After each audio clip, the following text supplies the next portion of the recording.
Peace is a lie. There is only passion. Through passion I gain strength. Through strength I gain power. Through power I gain victory. Through victory my chains are broken. The Force shall set me free.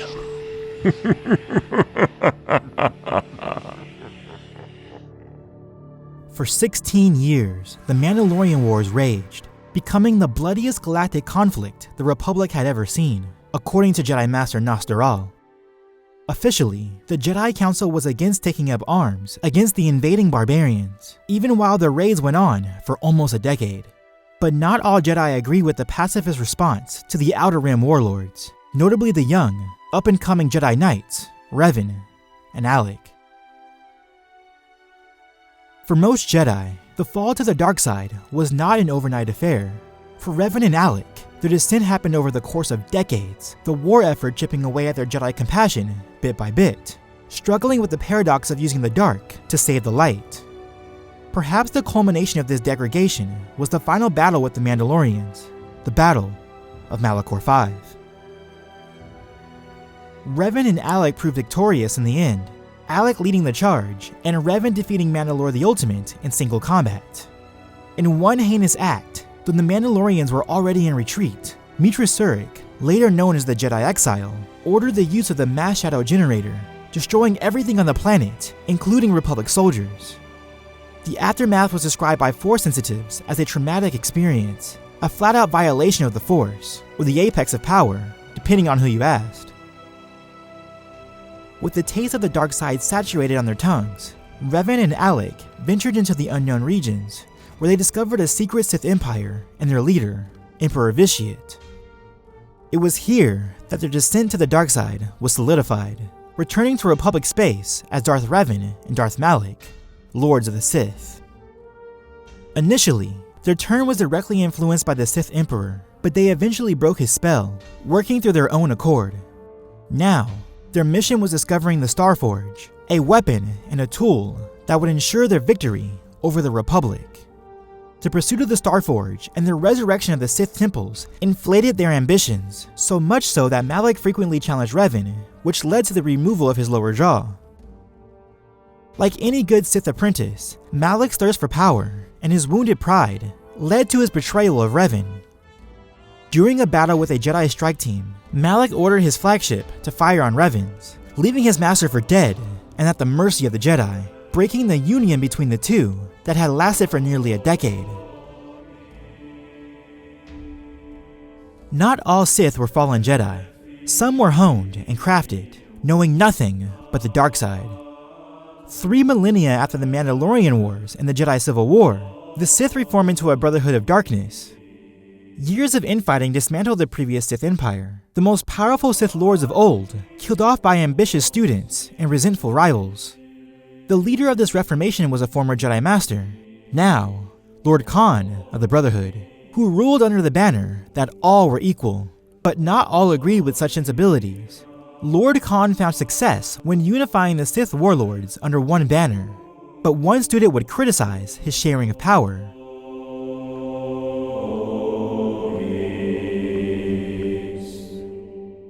At the age of 26, a young man named Acel quickly rose to the ranks of the Sith army as a foot soldier.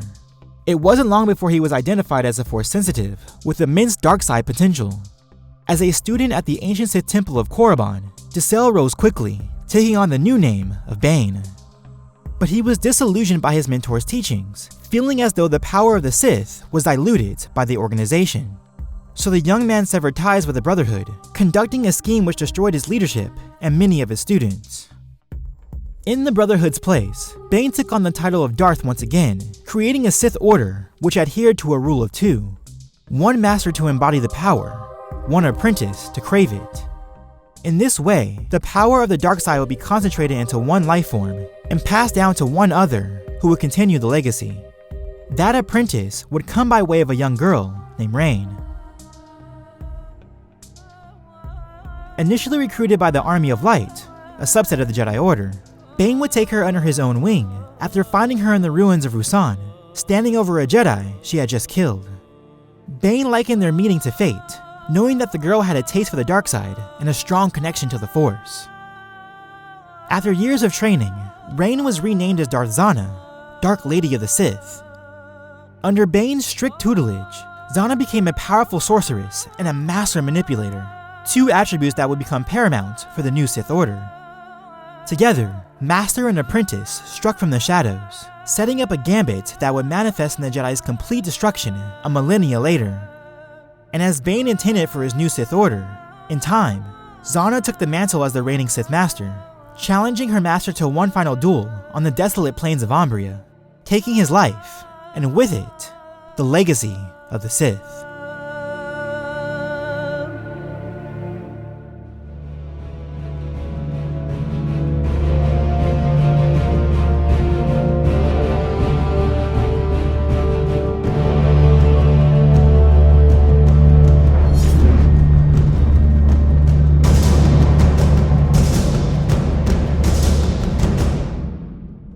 For this video, I will be examining these characters as they appear in the Legends continuity. For Revan and Malak, I will be observing them during their time as Master and Apprentice, just before Malak's betrayal of Revan. But I must note, many of their feats and storylines at this point are based more on accolades than concrete feats. If you do not like this type of analysis, this video is not for you, and may be too hypothetical for your taste. For Bane and Zannah, I'll be observing them as Master and Apprentice as they appear in Dynasty of Evil. As a physical opponent in her prime, Darth Zannah's primary concern was speed and agility. As described in Dynasty of Evil, her body was that of a gymnast, spry, yet strong. Her brawn did not come from her ability to break her opponent's defenses through sheer might, but by way of outmaneuvering them.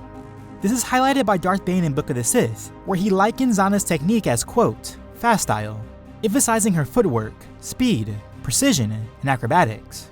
This is further validated by Zannah's contest with those of more physical might, such as Sarozaj and Darth Bane himself, whom she contended with by way of redirection rather than a head-on clash. And she was not without her strength and her durability, fighting through bruised and broken ribs against Bane. In his mid-40s, Darth Bane was just about as big could get, standing toe-to-toe with the strength of Sith Lords like Malgus and Vader.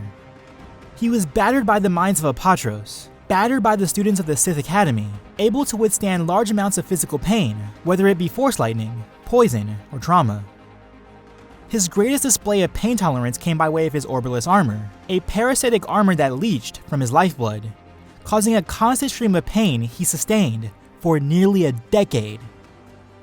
Despite his size, Darth Bane was deceptively fast, nowhere close to Zannah's type of agility, but fast enough to defend against a rainstorm for 10 minutes without getting wet, displaying not only haste, but sustainable endurance. Yet near the end of Bane's life, he did weaken slightly. Years steeped in the dark side, coupled with the ordeals he went through, began taking their toll, even resulting in a slight spasm in his right arm, though these ailments never factored into his combative viability. But Bane is not the only tank in this contest. Likely in his mid-30s, Darth Malak was often the vanguard to battle, fighting through a battlefield on the merits of his strength and tenacity. He has been characterized as the brawn to Darth Revan's brain, often standing as the tallest man in the room at 2 meters, crafted by Mandalorian experiments, long-form torture, and dark side degradation. Malak's more overt physical feature was his cybernetic jaw, which was added after a heated duel with Revan. The injury did not hinder him in any way though, wounding his pride more than anything else. Almost a head shorter than Malak, Darth Revan was no less impressive as a physical opponent. In a visual sense, Revan does not look like much. He has a standard build, and was not incredibly imposing or towering. If anything, he was more akin to Zannah than he was to Bane or Malak. While Malak has been characterized by his strength, Revan has been displayed as a tempo fighter. And unlike Zannah, whose strength came from her general dexterity, Revan's strength came from the cadence of his movement. This is highlighted best with his fights against the Achani, a people who dedicated themselves to hand-to-hand combat, even against Jedi, utilizing calculating feints, attacks, and dodges. This will be a recurring theme for Revan throughout his life, and in this video. He's not much to look at, Not the fastest nor the strongest, but he makes up for his lack of physical superiority with skill, similar to how Steph Curry can cut and drive between the big men of the NBA. From most favorable to least favorable in terms of pure physicality, I would list it as such: Bane, Malak, Zannah, and then Revan. Bane and Malak are rather close in terms of their strength and constitution, both with high levels of pain tolerance and a strong output for dishing it out. But Bane, for me, has a stronger case, with more impressive achievements with regards to his survival of his orbitless armor, effectively making pain his Zannah isn't far off from these two, approaching combat from a different angle. The only issue is that once her own defenses are interrupted, she isn't as sustainable, and she will be hard-pressed to outmaneuver these opponents. But the most interesting dynamic here is Revan. While I do not believe Revan stacks up to the brutish strength of either Bane or Malak, or the gymnastic dexterity of Zannah, he has something more valuable than either of the trio: timing. It's one of the most important and overlooked components of a fight. You can be as strong or fast as you want, but without the right timing, it all goes to waste. Revan may not be as naturally gifted physically, but he made the best of what he had, which is what makes him such a competent foe for those he has faced. In terms of pure physicality, I favor the Bane and Zannah team, but in terms of a team dynamic, I favor Revan and Malak. It's a predicament I often find myself in with these physical rounds, judging pure physicality against how one uses their physical attributes. But as I've concluded in the past, such as my analysis of Darth Maul versus Carvaster, or Anakin Skywalker versus Mace Windu, I usually side with utility over power. Though Bane is superior to Malak in a physical sense, Revan makes up for this through superior skill over either Zannah or Bane. With this, I favor Revan and Malak for their physical abilities, less so because of their natural attributes, and more due to their output, notably Revan's.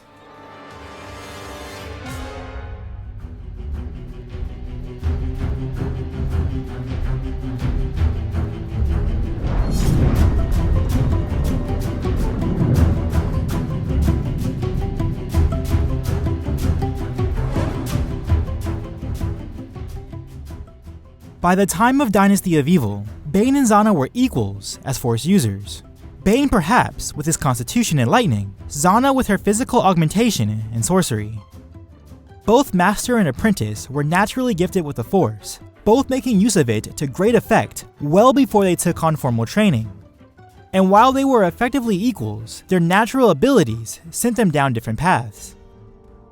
Non-combatively, Bane was capable of advanced farsight, foreseeing the culmination of the Sith's grand plan 1,000 years in the future. Like many Force sensitives, he could dominate the minds of beasts to do his bidding, or influence the minds of other life forms. He was so confident in his abilities, he felt he was above the likes of Sith amulets, as Exar Kun had used. Combatively, Darth Bane was more in line with the more traditional Sith approach, broad, overt, and devastating.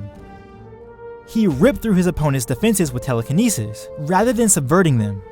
His use of Consume Essence, an ability that allows its users to feed on the fear, hatred, and rage of their opponent to empower themselves, is another example of his savage approach.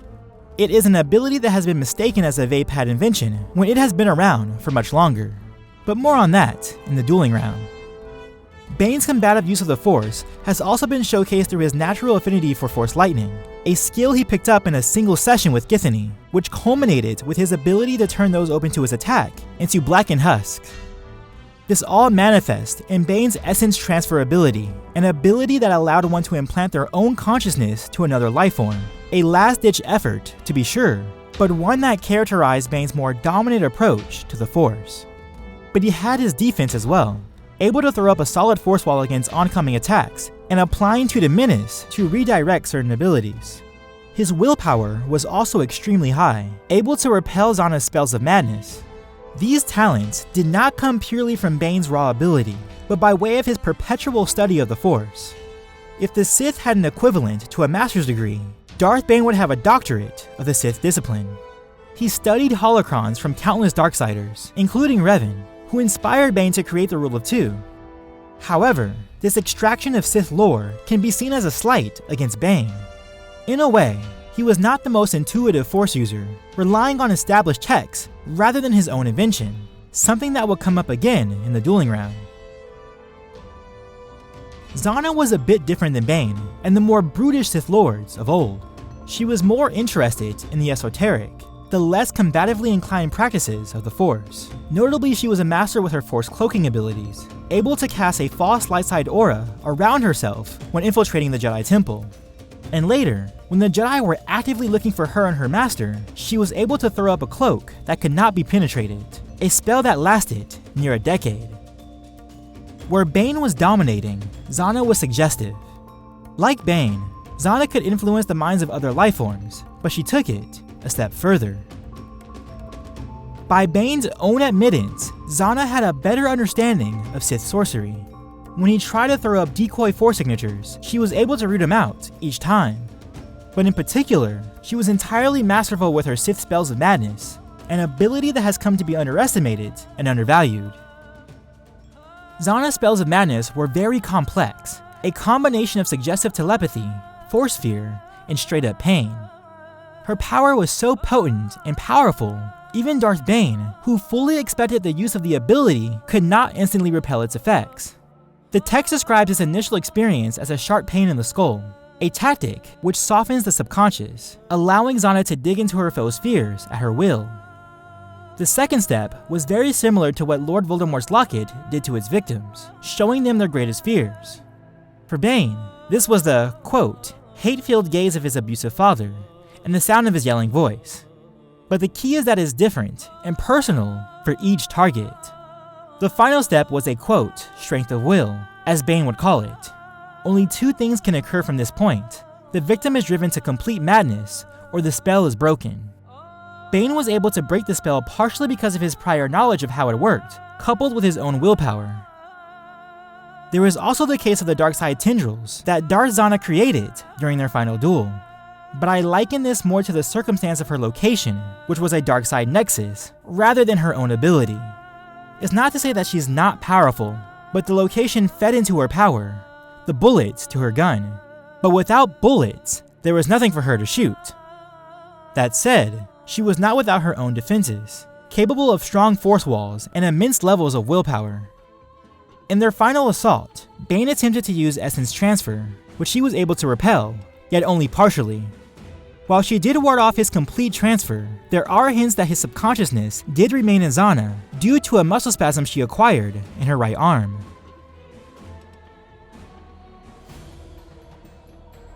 Like Bane and Zannah, Revan and Malak were naturally gifted and powerful Force sensitives, gorging themselves on the study of the dark side. Based on the accolades presented by many of his contemporaries, Revan was one of the greatest Force wielders of his time. But what makes Revan so interesting is the praise he would receive from both the Sith and the Jedi. Johanny said that, quote, Revan was as great as a Jedi could be. Kreia added that, quote, Revan was power. It was like staring into the heart of the Force. These testimonies will be very similar to what has been attributed to the likes of Darth Sidious, whose power was described as a black hole in the Force. Though it should be noted that Revan's power did cap out at Emperor Vitiate's level. In the previous round, I classified Revan as someone who elevated his ordinary physical attributes with enhanced skill. While that applied skill is still relevant here, it was backed up by Revan's sheer presence and power in the Force. It's quite daunting when one looks at all the tools Revan had at his disposal, and the authority he had to unleash them. After his initial training, after becoming a Jedi Knight, Revan sought more knowledge from other masters, wanting a more complete and comprehensive training. These masters included Zar and Kreia, the latter a controversial Jedi who would later influence much of Revan's dark side tendencies and his final decision to defy the Jedi Council and retake the territories lost to the Mandalorians. Offensively, Revan was capable of telekinesis, Force lightning to the point of Force storm, enhanced precognition, among other abilities such as sorcery, telepathy, and Force drain. Defensively, Revan had a powerful Force shield and a general resistance to domination, which is showcased by his ability to walk the corrupted planes of Malachor V and his use of the Starforge, whose power devoured those of lesser strength. What's more, his defensive strength allowed him to break the spell cast on him by Emperor Vitiate. Overall, Revan was a complete master of the dark side of the Force. His skill ranged from physical-based augmentation, including pain tolerance and enhanced reflexes, to the more dominating use of telekinesis and Force lightning, to the advanced defenses of his barriers and natural immunities. He's without many concrete feats with regards to these abilities, but based on the list of his capabilities and accolades that claim him to be the Jedi's most powerful champion, or a figure that transcended history, you have to respect the implications of such power.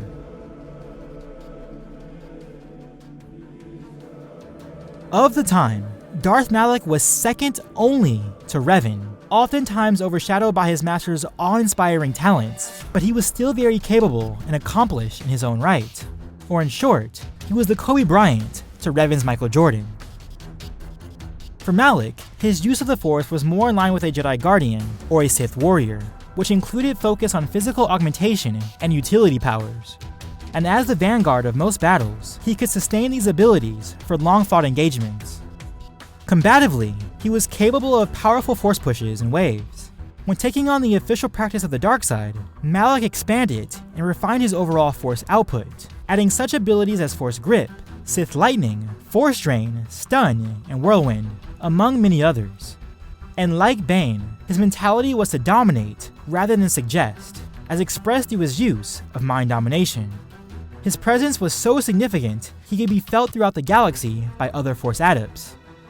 Unlike Zannah, Malak made his presence known, rather than cloaking himself in a shadow, but he also made use of Sith sorcery and had a defense against it.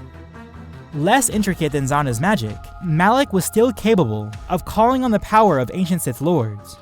Again, this was to bolster his own resolve, rather than undermine his foes, but he has specifically been listed as being able to resist the effects of Force fear. Though Malak started out as a somewhat straightforward, combative Force user, he expanded his skill set as a Sith Lord, making himself a more well-rounded and educated practitioner of the dark side. When his natural physicality could not get the job done, he could turn to his Force Lightning, and if that did not penetrate his foe, he could adapt more archaic magic. And though this analysis does not extend to his showings in Knights of the Old Republic, where he displayed an even greater power with the Starforge, it should be noted that after Revan's capture, Malak was the undisputed Lord of the Sith, his subordinates utterly obedient and in awe of his power. Each opponent in this fight is naturally and possibly equally gifted with the Force, but there are some differences which present some advantages. One such illustration is presented in the Darth Bane books, which read, Revan had discovered many of the rituals of the ancient Sith, and as the Holocron's avatar explained their nature and purpose, Bane could barely wrap his mind around their awesome potential. Some of the rituals were so terrible, so dangerous to attempt, even for a true Sith master, that he doubted he would ever dare to use them. This speaks to Revan's awe-inspiring potential and broad knowledge of the Force, one that Bane never actually attempted, even into his Sith mastery. True, this is only related to the likes of rituals, instead of active combat. After all, Mother Talzin could not stand up to Sidious in active combat, even though she was probably better at rituals. But in terms of blows of strength, like a Force Lightning Lock or a telekinetic tug of war, this type of raw ability tends to matter. And as we've heard from Revan's peers, he was both a tactician and a powerhouse, only met with resistance against arguably the strongest Sith ever in Emperor Vitiate. On the flip side, we have Zannah's own use of Sith sorcery, which could be applied against either Revan or Malak. But considering their immunities, their ability to manipulate the Starforge, and to carry out Sith rituals too dangerous for Bane to even consider, I feel confident that Zannah could not break them. That's not to say that Zannah's spells were not effective, but against such opponents, her abilities will likely not suffice. Darth Bane might be able to match Darth Revan's raw power, though I doubt this, but I definitely do not see Bane outsmarting Revan in any way, instead being subverted by Revan's tactics.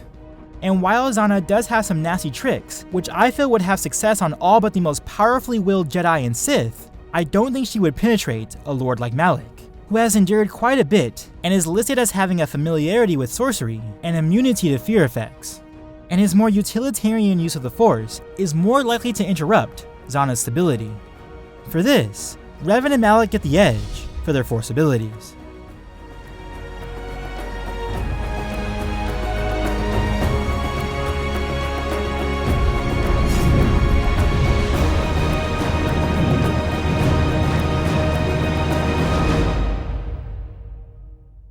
As would be attributed to Revan and Malak, Bane was noted by his instructors as being able to devour lightsaber combat knowledge, almost to a fault. Along with his standard classes, Bane had secret sessions with the Blade Master Kasim and Githany, to the point where Kasim stated Bane was, quote, beyond forms and sequences. After completing his lessons with Kasim, he was gifted a new lightsaber from the Sith Battlemaster. Despite several pieces of artwork, the official continuity of Bane's lightsaber is a curved hilt, a lightsaber hilt that belonged to Kasim's former master, which he had been holding on to for 10 years, waiting for a suitable student who could wield it. According to Bane's own musings in the novel, the hilt allowed him to perform more nuanced and unusual attack sequences, powerful overhead strikes, likely that of the falling avalanche movement of Jim So, and odd angles of attack, which likely informed his erratic Juyo movements. On the subject of lightsaber forms, Bane had knowledge and mastery of all the forms, as any Sith master would, but he preferred the use of Form 5, Jim So, which he referred to as Strong Style, and Form 7, Juyo, which was the most complex and final form of lightsaber combat. And though unlisted in any sourcebook, there is credit for his use of the third form, Suresu, the defensive style. Bane's #1 priority in combat was the most direct and condensed version of an assault. As he writes in Book of the Sith, he openly criticizes the Jedi study of 7 forms, which he feels is, quote, excessive and a waste of time. For Bane, a battle should end quickly through dominating aggression, and this mentality was highly effective. In just about all his fights, whether against a skilled blade master like Kasim or a lithe acrobat like Zannah, he had them on their back foot, giving them very little room for counter or escape. He went about this in one of 2 ways. First was the straightforward, strength cleaves of Jim So, which was designed to counter and retaliate with relentless authority. Second were the intricate and unpredictable movesets of Juyo, which was designed to consume the full extent of his anger and the rage of his opponent, personified by raw lightsaber combat. As hinted before in the previous round, there will be a conversation about Bane's use of Consume Essence and its presence in Sith history before the creation of the Jedi version of Vaapad. Some have depicted Juyo as only using one's internal rage, while Vaapad uses both internal and external sources. Throughout the Bane trilogy, the Dark Lord used his enemies' fear and rage as an external source to empower his own strength. Lord Scourge, another Juyo practitioner, gorged himself on his opponent's emotions, even becoming overly reliant on it. And Darth Maul replicated this ability when fighting Obi-Wan Kenobi in the Chambers of Theed. In short, the key differences between the 2 variants isn't that one is exclusively internal while the other is not. The difference instead is that the Sith are more inclined to internalize their power, while a Jedi is always looking to reflect it. By Bane's own accounts, Juyo is the mastery of control, not the loss of it. With a style like this, one might assume it leaves no room for defense, and this is partially true. An example of this technique on steroids is showcased in Rule of 2, where Bane's style is specifically altered for reckless abandon due to his impenetrable Orbilis armor. In his fight with Rosca Lassu, she was able to instantly subvert his guard, but only because he let her. Knowing she would not be able to harm him, he allowed her swift, Achani-based offense to slash at him, opening herself up to his staggering and enhanced counters. In the case of this analysis, these feats don't apply, as Bane is without his armor here, and he actively adjusted his technique when it was removed. In the early chapters of Dynasty of Evil, he displays a mastery with Suresu, defending himself from a rainstorm for 10 minutes without getting wet. Now you might hear arguments of how amazing this is, based on people trying to explain the speed of rain and the impossibility of the task. But I try not to write myself into such corners. Sometimes you'll have an author saying one character moves faster than thought, or that characters move in and out of existence, and other hyperbolic compositions. I tend to take these kinds of descriptions with a grain of salt, which does admittedly bring in subjective influence. That all said, the feat does tell us as an audience that Bane has some significant defensive skill to fall back on. But like with his Force abilities, he was a bit of a slave to form, mapping out his opponent's sequences based on his training, rather than intuitively following the flow of battle. While this is a valid commentary of Bane in his early years, this negative tendency does seem to taper off later in his life. Bane was a fast learner, and after being exposed to any unorthodox sequence, he usually did not fall for the same tricks twice. For Zannah, she took less interest in her lightsaber combat because of her affinity for Sith sorcery. Unlike Bane, who made more use of the lightsaber forms, Zannah was far more specialized. But this should not be mistaken as Zannah's fighting abilities as being any less masterful. The best example of her comprehension of the blade was her weapon itself. On Darth Bane's recommendation, Zannah used a saber staff with shortened blades to enhance her defensive techniques and nimble abilities. Both Bane and later Darth Maul would describe the difficulty of using the saber staff, stating that only an experienced and trained individual could wield it properly. A novice, for instance, was more likely to harm themselves than their opponent. Darth Zannah was almost an exclusive user of Saresu, but unlike someone like Obi-Wan Kenobi, who can drop into the form and stonewall attack, she used the form more for redirection, relying on a constant, rhythmic flurry to keep her foes at bay. But her defensive achievements were notable. What tends to be forgotten in the context of her fight against the Jedi on Tython is that she was the only participant who was not amped in any way. She had no orbitalist armor like her master, nor battle meditation from a Jedi partner, yet she was able to stand her ground against the towering Sarozaj. Her only real shortcoming was her reliance on her rhythmic redirection, which when interrupted, was hard to recover from. But her offensive output left a bit to be desired. If only one other form could be attributed to her, it would be Ataru, the acrobatic form, used to outmaneuver one's opponent and utilize your entire body as a weapon, a style that aligns with Zannah's physicality. Yet her only real achievement of pressing an offensive advantage was against Set Hearth, a good fighter, but one who was not on par with master-level duelist. Otherwise, far too often, Zannah finds herself on her back foot, with only her force abilities as an effective counter. Despite Zannah's hours of lightsaber knowledge, she unfortunately falls into the trappings of Saresu. As Kreia would say of the form, it merely delays the inevitable. First as a Jedi Knight, and then as a Sith Lord, Darth Malak was always noted and regarded as one of the best swordsmen of the time. In fact, by Drew Karpynshin's own musings, Malak was a superior blade master to Revan. This, of course, is called into question when one recalls the fact that the reason Malak no longer has a lower jaw is because Revan removed it. But I think this has an explanation, which I'll get into later. Though never directly specified, my judgment of Malak's chosen forms and his fighting style stem from his descriptions within the lore and his depiction in the Knights of the Old Republic video game. By the standards of Book of the Sith, Malak falls in line with fast style, which stresses the use of footwork, speed, precision, and acrobatics. The most obvious clue of his specific form comes by way of his one-handed grip, which usually denotes a user of Form 2, also known as Makashi, the fencer's form.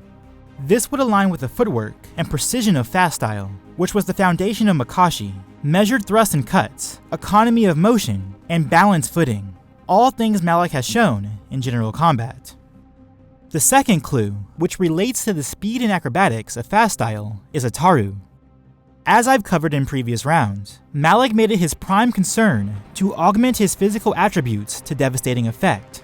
This mentality has the fundamental tenet of Ataru, which taught force-assisted agility to overwhelm one's foe. This is something that is expressed in Malak's blade sequences, whether it be attack or evasion, and his fencing thrusts were often followed up with an elaborate flourish. The pairing of the two forms optimizes sustainability and devastation. Makashi conserved energy, while Ataru expended it. My initial thoughts turned to Malak having some preference to Shicho, the first form of lightsaber combat, and the best technique to use against multiple opponents in crowd control because of its wide and instinctual blade strokes. After all, Malak was at the forefront of many battles during the Mandalorian and Jedi Civil War. But perhaps he was less inclined for crowd control and more predisposed to attacking each enemy one at a time, leaping from one to another with his use of Ataru, and then quickly subverting their guard with Makashi.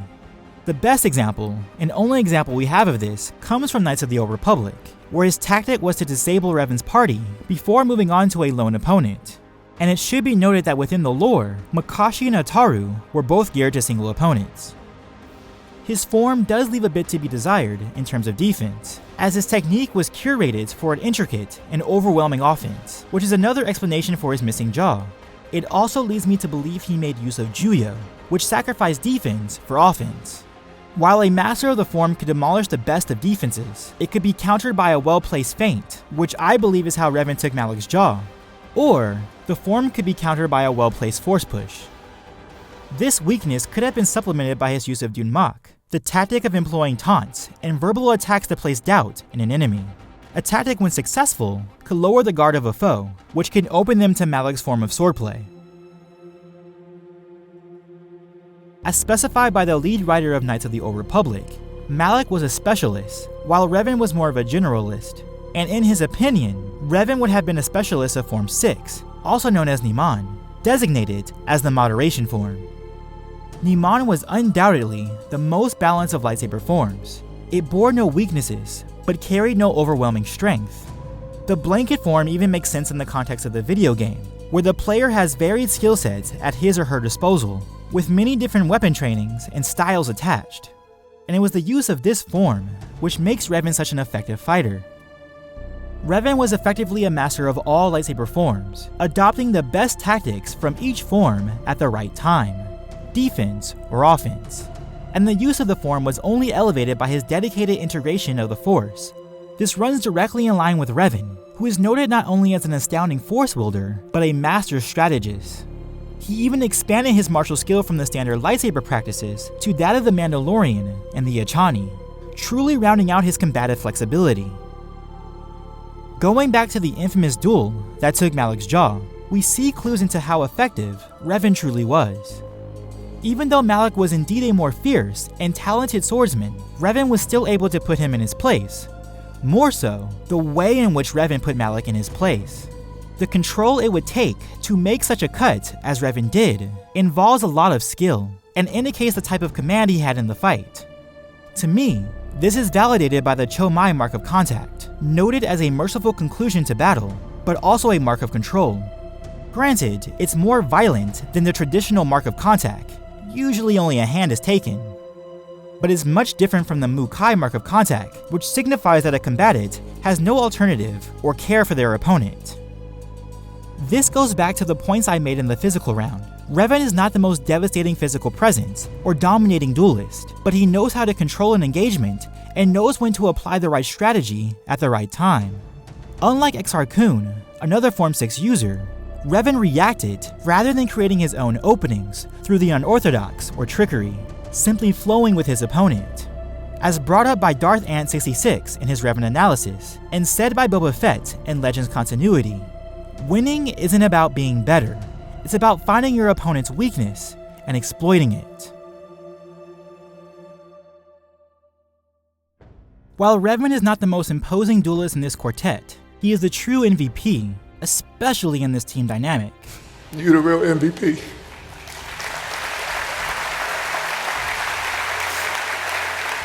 His fighting ability will look a lot like Raska Lasu in conjunction with Johanna Thun, who previously clashed with Sarozaj. Only Revan will be supplementing for Malak's defensive shortcomings, filling in the gaps that might be exploited by Darth Bane's unrelenting strong style. I don't see Zannah giving either Revan nor Malak any real trouble, with no offensive output that could crack or undermine their defenses. Her own defenses only prologuing an engagement, rather than ending it. And I would favor Revan over Bane in an individual contest because of Revan's more intuitive and precognitive fighting abilities, which could likely anticipate and answer Bane's more straightforward yet effective fighting technique. I said, empty your mind.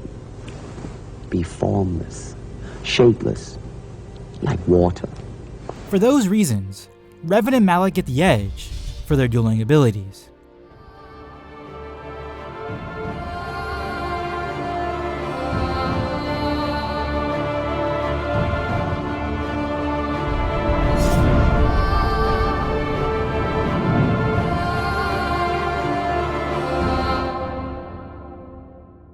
These two teams of master and apprentice were the Sith, reborn. Both were fostered against what they viewed as weak leadership, taking the mantle for themselves and dominating with aggressive authority and delicate deception. But if these two generations of Sith met in open combat, which team will come out on top? Let's set up this fight. Let's say it takes place in the throne room of the second Death Star. The following is a hypothetical explanation of the possible outcomes. In the early fight, I think we would see some preliminary strategy from Revan, who would take Bane and advise Malak to take Zannah. And though Malak may internally resent the decision, he'd still listen to reason, facing off against the Dark Lady. In this initial engagement, the dominating forces would be Bane and Malak. Keeping to his standard mentality, Bane would press his strength-based Gemso cuts, plowing through Revan's balanced guard, as though he were chopping down trees. Meanwhile, Zannah would already be turning her saber staff in a pulsating rotation, ready for Malak's assault. And as was typical of the Dark Lord, he'd press his commanding physicality, quickly leaping at Zannah with an Ataru falling leaf technique, or otherwise.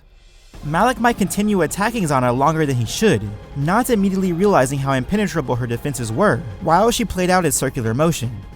But his fast, yet precise style would keep Zannah from effectively countering out of her defense. And Malak would eventually change his tactic, utilizing Sith Lightning or Force Push to unbalance Zannah's tempo.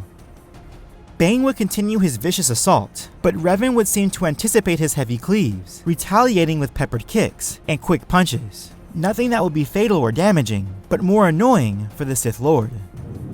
In the early fight, the only true advantage might come from Malak over Zannah. I don't see a contest between Bane and Revan ending anywhere near the starting engagement. Revan would turn away Bane's strong style as easily as he did against Malak. He would be looking for pokes and jabs, measuring Bane's skill more than anything else.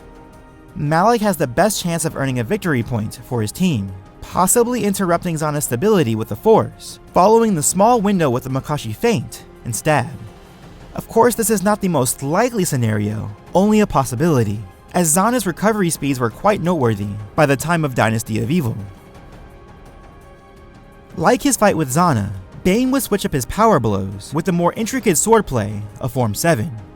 But unlike Zannah, who simply retreated and tried to turn Bane desperately aside, Revan would adjust to the new style, slipping and dodging like an Echani, ducking and weaving, as he likely did against Malak. But the more random staccato blade work of Bane's lightsaber would be harder to adjust to, and Revan's previous counterattacks would be less frequent, as he focused on keeping up with the random attacks. In contrast to Malak, or Mandalore the Ultimate, Bane's technique would be slightly more nuanced with the use of his curved hilt, and instead of striking in a berserker's rage, his elaborate blade work would be measured and controlled. Malak would continue his attempt to find the misstep in Zannah's dance, measuring his blade work more precisely, sacrificing speed and swooping slashes for accuracy and meticulous stabs. But such an adjustment would allow Zannah to muster her Sith magic, blasting Malak with its full force. The ability might slow Malak for a time, but like in Pokemon, Zannah's magic against Malak is not very effective. His immunity to Force Fear would likely lessen the effects of the spell, not even allowing it to take root in its second and third steps. In the mid-fight, the engagement would still see no apparent victors. Bane and Revan's engagement could go either way, their saber-on-saber action becoming more and more of a battle of inches. Zannah's use of her magic could extend her fight with Malak, but it would not win her the bout, likely only delaying it. The fight would most likely end in the long-form engagement. With her tricks all expended and no effective way to counter Malak, Zannah would not likely last long in the late fight. She would certainly put up a fight. Malak was no more imposing than a battle-meditated Sarozaj, but he was likely more precise than the massive Jedi Master. At this point, I believe Malak would have Zannah's swirling technique pegged down, penetrating her guard not through acrobatics, but with a deft spike, piercing Zannah's heart, or otherwise.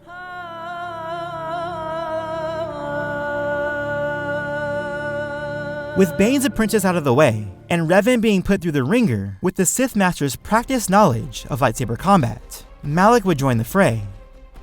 The match would, of course, fall to Revan in Malak's favor, with Revan as the architect of Bane's demise. Now, Revan would be able to more easily control the tempo of the fight, forcing Bane into unfavorable positions, boxing him in with forced shoves, and shocking him with spurts of lightning.